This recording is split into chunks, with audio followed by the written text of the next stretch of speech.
जिस तरफ हम जा रहे हैं, अगर हम इस बर्बादी को यहीं नहीं रोकेंगे, इस पर अंकुश नहीं लगाएंगे, तो हम बहुत मुश्किल में फंस जाएंगे। देखिए, 1950 के दशक में एक घोटाला हुआ था, जीप स्कैम। उसमें देश को 52 लाख रुपयों का नुकसान हुआ। उस वक्त के हिसाब से एक बड़ी रकम थी, पर फिर भी आप देखिए कि 52 लाख में कितने जीरो होते हैं। और भी कई घोटाले थे, LIC में मुंद्रा घोटाला, भारत बैंक का डालमिया घोटाला, नगरवाला स्कैम सेंट्रल बैंक में। हर साल घोटाले होते थे। सोचने वाली बात यह भी है कि सब घोटाले तो बाहर भी नहीं आते हैं। 100 में से कोई 1 या 2 ही जनता के सामने आ पाते हैं। अब 2010 पे आते हैं। कॉमनवेल्थ गेम्स, 70,000 करोड़ का घोटाला। 2G scam, 1,76,000 crore. 2012 पे आइए, कोलगेट घोटाला, 1,86,000 करोड़।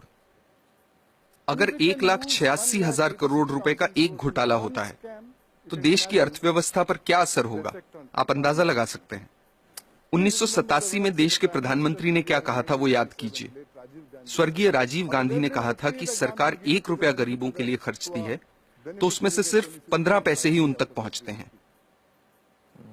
कुछ वक्त पहले कर्नाटक में हमने पढ़ा कि गरीबों को 1 रुपए किलो चावल देने की घोषणा हुई है, जिसके लिए सरकार एक मोटी रकम खर्च कर रही है।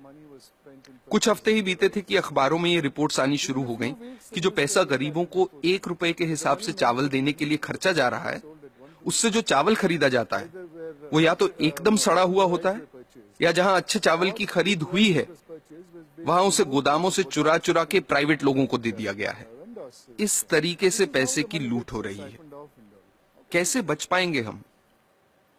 सर, इस तरह के घोटालों का, भ्रष्टाचार का आम लोगों की जिंदगी पर कैसे असर पड़ता है? आप अपने रोजमर्रा के खर्चों को देखिए। पिछले साल के मुकाबले इस साल कितनी महंगाई है, क्योंकि जो पैसा देश के विकास के लिए रखा गया है, जिसे देश की प्रगति के लिए इस्तेमाल में लाना चाहिए, वो पैसा 85% चुरा लिया जाता है। देश के प्रधानमंत्री ने कहा था, मैं नहीं कह रहा, मेरे अंदाजे से तो अगर 1988 में 1 रुपए में 15 पैसे ही सही जगह पर पहुंचते थे, तो आज 5 रुपयों में से 15 पैसे पहुंचेंगे। ये हो रही है हमारी तरक्की। हम लोग, आप हेल्थ केयर को लीजिए। सरकारी अस्पतालों को काफी नजदीक से मैंने देखा है कि वहां क्या हो रहा है।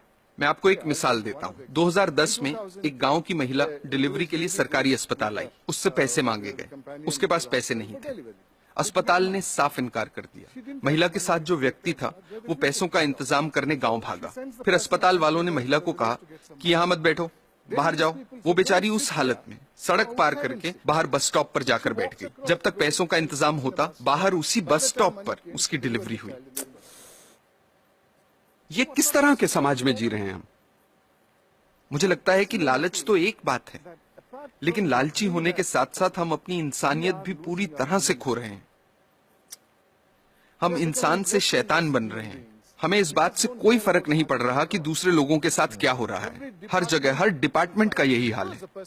कुछ ईमानदार लोग भी हैं। मैं ये नहीं कह रहा कि सभी 125 करोड़ लोग बेईमान हैं, लेकिन ज्यादातर लोग मजबूरी में ईमानदार हैं, क्योंकि उनके पास बेईमानी करने का मौका ही नहीं है। आज के हालात ऐसे हैं कि एक आदमी जो बड़े ओहदे पे है, वो अगर दूसरे पर उंगली उठाकर कहता है कि आप भ्रष्ट हैं, करप्ट हैं, तो सामने वाला इनकार नहीं करता। वो पलटकर कहता है कि आप नहीं हो क्या भ्रष्ट? That's so true. That is so true. ऐसी सोच बन चुकी है।